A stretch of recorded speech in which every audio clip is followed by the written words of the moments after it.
तो राज्य जो पत्र लिख रहे थे वो आधारहीन था। छोड़ दीजिए, बीजेपी तो आपको बहुत सपोर्ट करता है, तो उड़ीसा से क्यों पत्र आया था? ये रेटोरिक नहीं हो सकता ना।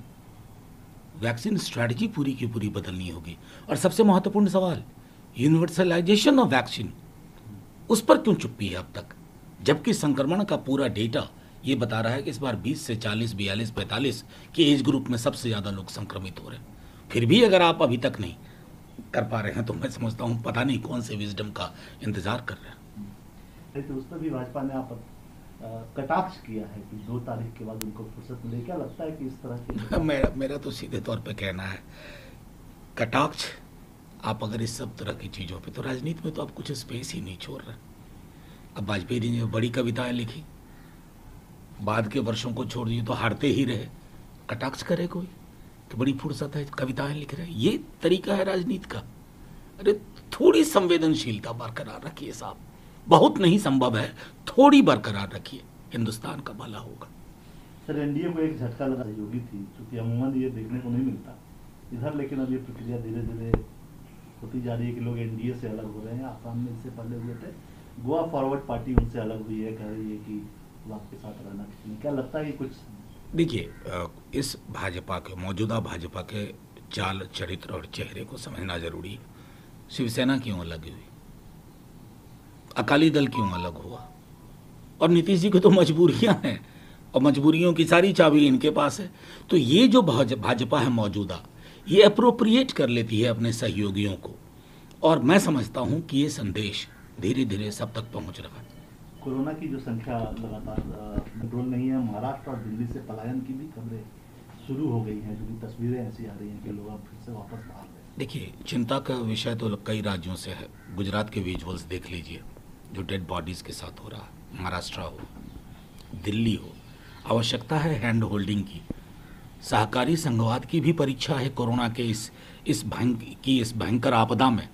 ये सिर्फ शब्द नहीं हो सकता, इसका भाव होना चाहिए और वो भाव दिखना चाहिए। मैं सिर्फ आग्रह करूंगा, अगर क्योंकि देर से ही सही सरकार को लगता है कि विपक्ष की तरफ से भी सलाह आ सकती है, यूनिवर्सलाइजेशन पर काम करिए। लॉकडाउन नहीं हो रहा है, लेकिन लोगों के अंदर एक पैनिक सा आ रहा है। इसका कितना असर पड़ेगा अर्थव्यवस्था पर, लोगों की आजीविका पर, ये हमारी कल्पना से परे है।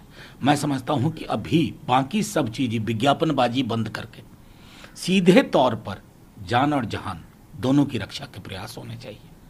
सर, चुनाव चल, कई नेताओं पे कार्रवाई तो हो रही है, लेकिन शुभेंदु अधिकारी का बयान हो, दिलीप घोष का बयान हो, या राहुल सिन्हा, जो तमाम बीजेपी के नेता हैं, उनको इलेक्शन कमीशन से धमकी तो मिलती है, लेकिन एक्शन कम लोगों पे होती है, जबकि अपोजिशन के लोग ये आरोप लगाते हैं कि हमारे लोगों पे ज्यादा। नहीं, देखिए, मेरा तो सीधे तौर पर कहना है कि बंगाल चुनाव, पहले से भी कई संकेत थे।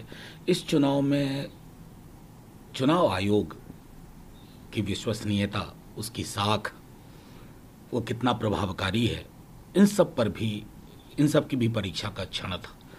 और इस परीक्षा में मैं कहूँगा कि बहुत अच्छे से उत्तीर्ण नहीं हो पा रही है चुनाव आयोग, और ये चिंता का विषय सबके लिए होना चाहिए, चुनाव आयोग के लिए भी, राजनीतिक दलों के लिए भी, और जो लोग लोकतंत्र को बहुत गंभीरतापूर्वक उसका अवलोकन करते हैं उनके लिए भी। एक आखिरी सवाल, चुनाव में ही अमित शाह बोल रहे हैं कि मेरा वोट बैंक इन्फिल्ट्रेटर्स नहीं है।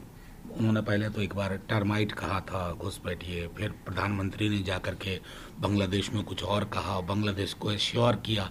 किसकी सुने, कहाँ तक सुने, क्या भरोसा, क्या सुनी क्या अनसुनी, क्या कही क्या अनकही। चुनाव का मौसम है, घुसपैठिए कौन है, जरा इसका भी विश्लेषण हो जाना चाहिए था ना, कि उस पर पर्दा डाल करके काम चल जाना चाहिए, और वो भी हर जगह नहीं, इलाका देख करके, इस इलाके में ये बात कहनी है, वहाँ इस पर चुप रहना है। ये मैं समझता हूँ कि ये पॉलिटिकल रिटोरिक, बयानबाजी लोगों को अब समझ में आने लगा।